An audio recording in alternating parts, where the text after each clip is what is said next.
शोएब पे एक तो इल्जाम है कि वो सिर्फ इंडिया की बात करता है, उसको पाकिस्तान से कोई लेना देना नहीं है, वो पाकिस्तान का गद्दार है, इंडिया का एजेंट है, मोदी से उसको पैसा आता है, इस वजह से हर थंबनेल पे मोदी का जिक्र किया जाता है।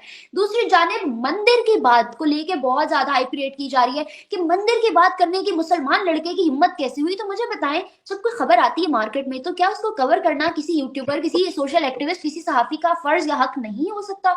क्योंकि अगर बात की जाए मंदिर की, पाकिस्तान में मौजूद मंदिर किसी की पर्सनल प्रॉपर्टी तो नहीं है, उन पे कोई भी बात कर सकता है। अगर मंदिर डिमोलिश होगा या मस्जिद डिमोलिश होगी तो क्या एक सोशल एक्टिविस्ट उठ के बात नहीं करेगा? क्या उस पर बात करना गलत है? क्या कहीं भी अगर मंदिर, मस्जिद या किसी भी ऐसी हिस्टोरिकल या रिलीजियस प्लेस पे अटैक होता है तो उसके बारे में बात करना गुनाह हो जाता है? उसको वो गलत है इतना? देखिए, पत्रकारों का कोई धर्म नहीं होना चाहिए। पत्रकारों को बहुत न्यूट्रल होना चाहिए, बहुत न्यूट्रल। अगर एक मंदिर पर आक्रमण हो रहा है तो भी पत्रकार बात करेगा, अगर एक मस्जिद पर हो रहा है तो भी पत्रकार बात करेगा। किसी भी धर्म के सेंटिमेंट को हर्ट किया जा रहा है तो पत्रकारों की एक रिस्पॉन्सिबिलिटी होती है कि वो उस बात को जनता के सामने लेकर आए। आज हमारे भारत में हम छोटी से छोटी घटना और बड़ी से बड़ी घटना क्यों देख लेते हैं? क्योंकि पत्रकार सिंगल हैंडेडली बहुत अच्छा काम कर रहे हैं। जो नेता नहीं समझ पाते हैं, जो नेता को इन्फॉर्मेशन नहीं मिल पाता है, वो पत्रकारों के कैमरा के लेंस को मिल जाता है। और जनता क्या होती है, वो अवेयर हो जाती है, उनको समझ में आ जाता है क्या सही है क्या गलत है, हमें किस दिशा जाना चाहिए किस दिशा नहीं जाना चाहिए। तो हमारे भारत का संविधान कहता है कि पत्रकारिता डेमोक्रेसी का फोर्थ पिलर होती है। डेमोक्रेसी उसी देश में रह पाता है जब पत्रकारों को इंडिपेंडेंस दिया जाता है, उनको वैल्यू दिया जाता है, उनको उनको इंपॉर्टेंस दिया जाता है। तब अब एक पत्रकार होते हैं जो किसी एक पक्ष में बात करके वो दलाली, उसको दलाल कहा जाता है, जो दलाली करते हैं, और एक पत्रकार होते हैं जो हर सब मुद्दे पर बात करते हैं और उस पर अलग अलग गेस्ट को बैठा करके उनकी उनकी राय भी लेते हैं। तो देखिए, शोएब उनमें से था जो अपनी पत्रकारिता से बहुत प्यार करता था। शोएब उनमें से है जो अपने अपने अपने सोशल साइट को उसने एक अवेयरनेस साइट बना दिया था। शोएब उनमें से है जो अपने चैनल के द्वारा देश विदेश बहुत सारे गेस्ट को बुला करके उनकी राय भी लेता था कि उनका देश कितनी तरक्की कर रहा है और पाकिस्तान क्यों पीछे है, उसकी वजह भी ढूंढ रहा था। तो मुझे ऐसा लगता है कि जो घटना शोएब के साथ हुई है वो घटना होनी थी, क्यों होनी थी। मैं उसको, जब भी मेरा कन्फ्रंटेशन उससे खत्म होता था और डिबेट खत्म होती थी, तो मैं उससे कहती थी कि बी केयरफुल, बी केयरफुल। मैं ये क्यों कहती थी? क्योंकि जिस हिसाब से वो अपने अपने पाकिस्तान से मोहब्बत कर रहा था और पाकिस्तान को फलता फूलता देखना चाहता था और हम जैसे लोगों से बात करके वो पाकिस्तान के युवाओं को जगाना चाहता था, ये नहीं बर्दाश्त होता है मुसलमानों को। ये नहीं बर्दाश्त होता है, ये बर्दाश्त नहीं कर पाते हैं मुसलमान। उनको ऐसा लगता है कि उनको क्यों जगाएगा कोई, उनको नहीं जगाओ। बस उनको किसी ने कह दिया है कि जन्नत में 72 वर्जिन हो रहे हैं, हम उसी पर टिके रहेंगे, हमें 4 शादी करनी है, हम उसी पर टिके रहेंगे। उनको जगाने का मतलब है कि आपको अपनी या तो जिंदगी से हाथ धो देना पड़ेगा, या तो आपको अपने कैरेक्टर को एकदम खत्म कर देना पड़ेगा, या तो आपकी जिंदगी को वो ऐसा जहन्नुम बनाएंगे, ऐसा जहन्नुम बनाएंगे कि खुद में आपको रिग्रेशन स्टार्ट हो जाएगा कि आपने ये अवेयरनेस किया ही क्यों, आपने मुसलमानों को समझाया ही क्यों कि एडुकेशन जरूरी होता है, डेवलपमेंट जरूरी होता है, टेक्नोलॉजी जरूरी होती है। ऐसा कभी कभी मुझे ऐसा फील होता है कि मैं अपने मुंह पे थप्पड़ मारूं। मैं खुद मतलब इतनी ज्यादा विक्टिमाइज्ड हो चुकी हूं कि मैं कभी कभी खुद फील करती हूं कि मैं खुद को मार डालूं, मैं खुद के मुंह पर थप्पड़ मारना स्टार्ट कर दूं कि मैं मुसलमानों को क्यों समझाती हूं कि भाई ये गलत है और ये सही है, ये गलत है ये सही है, इसको करो इसको नहीं करो। ये मैं क्यों समझाती हूँ? क्योंकि बाद में मुझे ही प्रोस्टिट्यूट बना दिया जाता है, मुझे ही नंगा खड़ा कर दिया जाता है और लफ्जों से मेरे कपड़े उतार दिए जाते हैं और इस तरह की पिक्चर्स को मॉर्फ करके मुझे मुझे बेइज्जत और बेआबरू किया जाता है।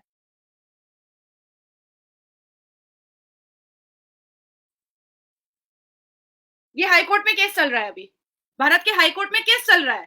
तो मेरे लिए शॉकिंग नहीं था कि शोएब अरेस्ट हो गया या देखो अभी तो वो कहाँ मिसिंग है नहीं पता, वो जिंदा भी है कि नहीं पता।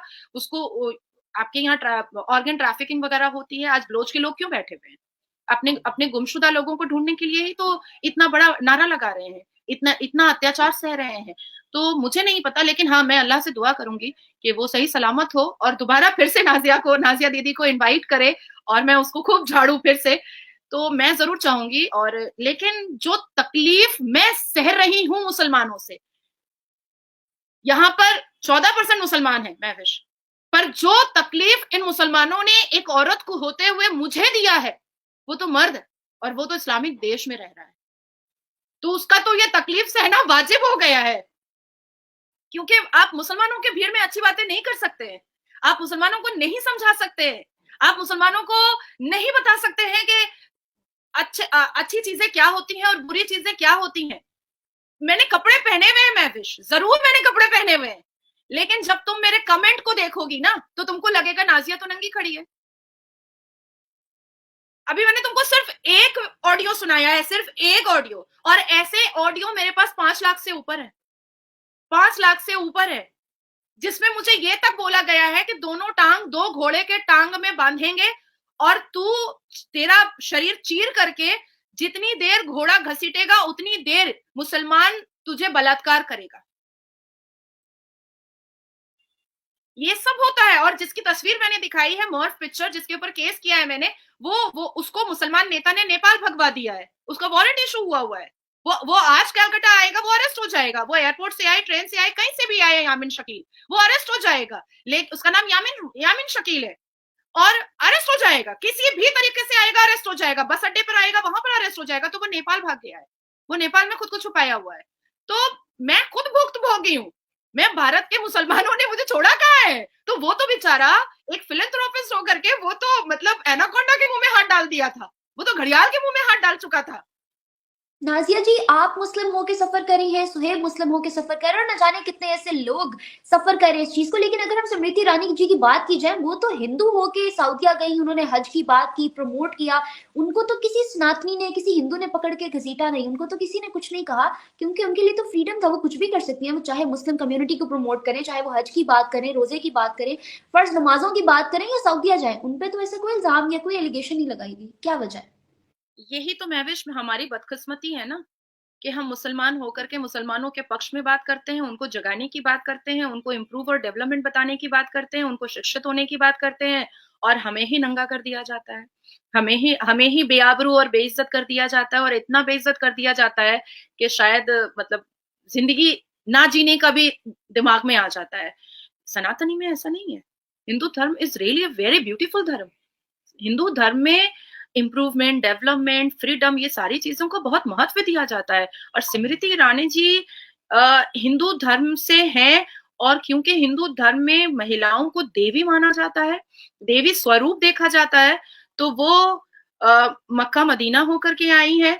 तो ये सनातनियों के लिए बहुत प्राउड वाली बात हुई है, बहुत प्राउड वाली बात हुई है। उनके लिए कोई मतलब बेइज्जत और गिर जाने वाली बात नहीं हुई है। लेकिन नाजिया इलाही खान मंदिर होकर के आती है तो नाजिया इलाही खान के कपड़े उतारे जाते हैं, उसको नंगा किया जाता है, उसको उसका बलात्कार करने का साजिश रचाया जाता है, उसके मुंह पर एसिड अटैक फेंका जाता है। तो ये यही तो हमारी बदकिस्मती है, यही तो हमारी बदकिस्मती है कि हम मुस्लिम हैं। काश काश नहीं होते, क्योंकि ये मुसलमान कभी नहीं सुधरेंगे। ये तो मुझे समझ में आ चुका है कि ये कभी नहीं सुधरेंगे। और जो भी इनको जगाने की कोशिश करेगा वो या तो जान से हाथ धो बैठेगा, और अगर औरत होगी तो वो अपनी इज्जत से हाथ धो बैठेगी। दो में से कोई एक काम हो, मर्द होगा तो जान से हाथ धो बैठेगा, औरत होगी तो अपनी इज्जत से हाथ धो बैठेगी। ये फैक्ट है, दिस इज फैक्ट। इसको किसी को बुरा लग रहा है तो लगे, अभी 10 गालियां और मैं सुनूंगी, वो भी मैं तैयार हूं। तो जब इतनी गालियां सुन चुकी हूं, जिस इंसान से मैं कभी मिली नहीं हूं, वो मुझे अपने गोद में बैठा करके फोटो मॉर्फ करके वो फोटो वायरल करवा रहा है, तो कुछ भी हो सकता है। नाजिया जी, अब सुहेब की सपोर्ट की बात करते हैं। आपने देखा किस तरह से सारा प्रोपेगेंडा बनाया गया, किस तरह से इतने टाइम से वो दिखा नहीं किसी को, उसका चैनल तक हम सबको हैंडल करना पड़ रहा है। डोंट यू थिंक सो कि ये इस तमाम कम्युनिटी का फर्ज था, एक बहुत लीगल फर्ज था, क्योंकि हमेशा उसने पीस की बात की, हमेशा डेवलपमेंट की बात की, एजुकेशन की बात की, और हमेशा ये कहा है कि ये उसका नहीं, हम सबका चैनल है। तो तमाम पाकिस्तानी यूट्यूबर्स, इंडियन यूट्यूबर्स और इस कम्युनिटी की और भी जितने सहाफी हैं या जितने सोशल एक्टिविस्ट हैं, सबको इसके लिए आवाज उठानी चाहिए थी, क्योंकि ये आने वाले फ्यूचर का सवाल है। देखिए, भारत के लोग शोएब को सुनना पसंद करते हैं, ये मैं जानती हूँ, ये मैं बहुत अच्छे से जानती हूँ, क्योंकि मेरे द्वारा भारत का मुझे लगता है कोई भी ऐसा स्टेट नहीं है जहां पर हमारे वीडियोस वायरल नहीं हुए। और रास्ते चलते भी हुए भी अगर लोग मुझे पाकिस्तानी यूट्यूबर्स के बारे में अगर बात करते हैं, तो उसमें नाम शोएब का आता है, बिल्कुल आता है, हर हाल में आता है। और मुझे ऐसा लगता है कि जो मेरा फर्ज था शोएब के प्रति, वो मैंने निभाया है और मुझे बहुत बुरा लगा है कि एक ऐसे बच्चे को के साथ अत्याचार हुआ है, जो वाक़ई में अपने देश का बहुत भला चाहता था और चाहता है और चाहता रहेगा, मुझे ऐसा लगता है। अब दूसरी बात आती है कि अगर ज़रा-सी भी शर्म होगी आपके पाकिस्तानी यूट्यूबर्स को, तो वो शोएब के पक्ष में ज़रूर उतरेंगे, ज़रूर उतरेंगे। मुझे ऐसा लगता है, अगर ज़रा-सी भी शर्म होगी। क्योंकि मुझे जहाँ तक पता है और मैं काफ़ी लोगों के साथ पाकिस्तान के यूट्यूबर्स के साथ नहीं बैठती हूँ, ज़्यादातर मैं अवॉइड करती हूँ। मैसेजेस मुझे बहुत आते हैं पर मैं अवॉइड करती हूँ। लेकिन जिन बच्चियों के साथ मैं बैठती हूँ, उनके साथ भी गलत हरकतें हुई हैं रोड पर वहाँ पर। तो ये एक अच्छा वक़्त आया है कि सबको आपने रिबाहा का भी नाम लिया, रिबाहा के साथ भी बहुत बड़ा हादसा हुआ। तो मुझे ऐसा लगता है कि अब आप लोगों को एकजुट होकर के अपनी आवाज को सरकार तक पहुंचाने की जरूरत है कि पत्रकारों का फ्रीडम ऑफ स्पीच कोई नहीं छीन सकता है। और आप देश के खिलाफ तो बात नहीं करते हैं, कभी नहीं। आप दूसरे देश की तरक्की से अपने देश को उजागर करते हैं, अपने देश को जागरूक करते हैं। आज अगर भारत बहुत तरक्की कर रहा है तो उस तरक्की को बता करके आप अपने देश को जागरूक कर रहे हैं कि भारत भी तरक्की कर रहा है, हम भी तरक्की कर सकते हैं।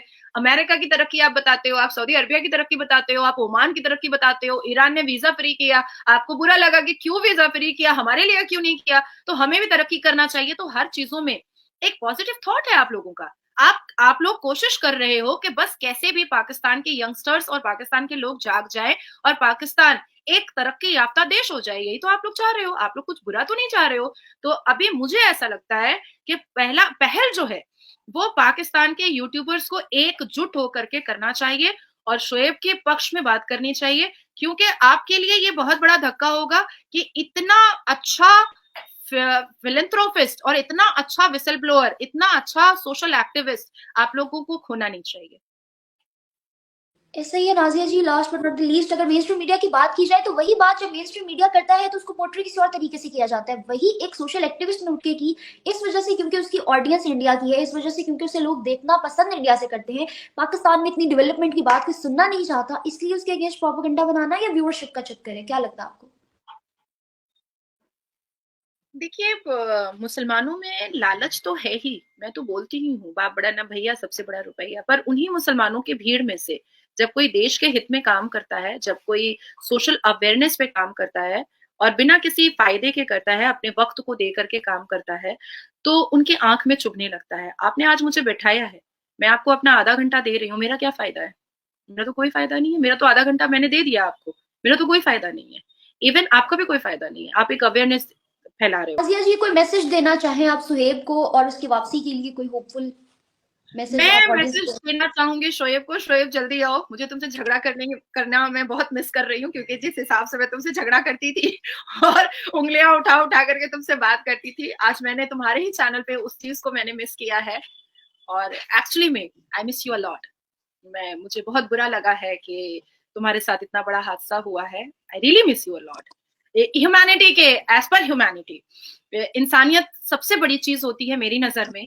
और मुझे ऐसा लगता है कि अगर मेरी नजर के सामने अगर कोई फलना फूलना चाहता है तो मैं उसको इनकरेज करूंगी, मैं उसको प्रोवोकेट करूंगी, मैं उसको बताऊंगी, समझाऊंगी, उसके लिए एक मोटिवेशनल स्पीकर बन जाऊंगी कि भाई तुम और आगे बढ़ो।